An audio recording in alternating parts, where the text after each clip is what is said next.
എല്ലാവർക്കും പുതിയ വീഡിയോയിലേക്ക് സ്വാഗതം. ഇന്നത്തെ നമ്മുടെ വീഡിയോ എന്ന് പറയുന്നത് സ്കൂളൊക്കെ തുറക്കാറായി. അപ്പോൾ സ്കൂളിലേക്കുള്ള കുറച്ച് സാധനങ്ങളൊക്കെ വാങ്ങിയിട്ടുണ്ട്. ഷോപ്പിംഗ് ഒന്നും എടുത്തിട്ടില്ല, എല്ലാം വീട്ടിൽ വന്നിട്ട് നമ്മൾ എല്ലാം ഒന്ന് കാണിക്കാമെന്ന് വെച്ചു. അതിൽ നമ്മൾ നെയിം സ്ലിപ്പ് ആദിൽ അഭിജിത്തിൻ്റെ നമ്മൾ കസ്റ്റമൈസ് ചെയ്തായിരുന്നു. ഇതാണ് നമുക്ക് ആദ്യം വന്നത്. ഇത് വന്നു. അത് കഴിഞ്ഞിട്ട് നമ്മൾ ഇന്നാണ് ഷോപ്പിങ്ങിന് പോയത്. പിന്നെ ബോക്സ്, പെൻസിൽ ബോക്സ് അങ്ങനെയൊക്കെ വാങ്ങിച്ചു. ഇതാൾ ടി വിയിൽ എന്തോ കണ്ടിട്ട് അതേപോലെ വാങ്ങിയതാണെന്നാണ് പറഞ്ഞത്. അതിൻ്റെ അടിയിൽ തന്നെയായിട്ടൊരു ബോർഡ് പോലെ ഒരു ഇതുണ്ട്. അപ്പോൾ അതിൽ നമുക്കൊരു പെന്നുണ്ട്, ഇറേസറും ഉണ്ട്. ആ പെന്ന് വെച്ചിട്ട് അതിൽ എഴുതിയിട്ട് ആ ഇറേസർ വെച്ചിട്ട് അത് മായ്ച്ച് കളയുകയും ചെയ്യാം. അപ്പോൾ പിള്ളേർക്കൊരു രസമല്ലേ ഇങ്ങനെ എന്തെങ്കിലുമൊക്കെ എഴുതുകയോ മായ്ക്കുകയോ ഒക്കെ ചെയ്യുന്നത്. അപ്പോൾ ആളത് ടി വിയിൽ കണ്ടിട്ടുണ്ടെന്ന് പറഞ്ഞിട്ടാണ് വാങ്ങിയത്. അതുപോലെ തന്നെ ദേവൂട്ടനും വാങ്ങിയിട്ടുണ്ട്.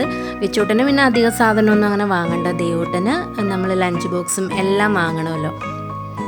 ദേവൂട്ടൻ ആദ്യമായിട്ട് സ്കൂളിൽ പോവുകയാണ്. ഇതാണ് ദേവൂട്ടൻ, എല്ലാം ബാബിയുടെ ആട്ടോ, ബാബി ഗേളിൻ്റെയാണ്. നമ്മൾ നെയിം സ്ലിപ്പും എല്ലാം ആൾക്ക് ബാബി ഗേളിൻ്റെ ആയിരുന്നു.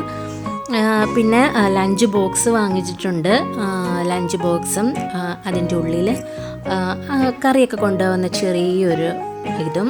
പിന്നെ നമ്മൾ സെപ്പറേറ്റ് ഒന്നോടെ വാങ്ങിച്ചിട്ടുണ്ട്. എന്തെങ്കിലുമൊക്കെ കൊടുത്ത് വിടാൻ കഴിക്കട്ടെ എന്നുള്ളൊരിതിൽ ലഞ്ച് ബോക്സ്. പിന്നെ അതുപോലെ വാട്ടർ ബോട്ടിൽ വാങ്ങിയിട്ടുണ്ട്. വാട്ടർ ബോട്ടിൽ വിച്ചൂട്ടന് പിന്നെ എല്ലാം തന്നെ നന്നായിട്ട് ഇരിപ്പുണ്ട്. അപ്പം പിന്നെ നമ്മൾ വെറുതെ വാങ്ങിക്കേണ്ടല്ലോ എന്ന് വെച്ചിട്ട് ദേവൂട്ടന് മാത്രമാണ് ഈ ഐറ്റംസൊക്കെ വാങ്ങിയത്.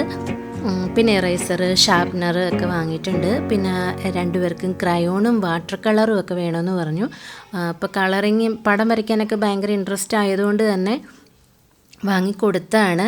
കുറേ സമയമൊക്കെ അങ്ങനെ അടങ്ങിയിരുന്നോളും, കളറൊക്കെ ചെയ്തുകൊണ്ട്. പിന്നെ നമുക്ക് കുറച്ച് ടർക്കീസ് വേണം. നമുക്ക് ഇത് ലഞ്ച് ബോക്സ് ഒക്കെ പൊതിഞ്ഞ് കൊടുത്തു വിടാം. വിശേഷങ്ങൾ ഇത്രയൊക്കെയുള്ളൂ. വീഡിയോ ഇഷ്ടമായ ലൈക്ക് ചെയ്യുക. മറ്റൊരു നല്ല വീഡിയോയിലൂടെ നമുക്ക് വീണ്ടും കാണാം. പിന്നെ അഭിപ്രായങ്ങൾ എന്താണേലും കമൻറ്റിലൂടെ അറിയിക്കുക.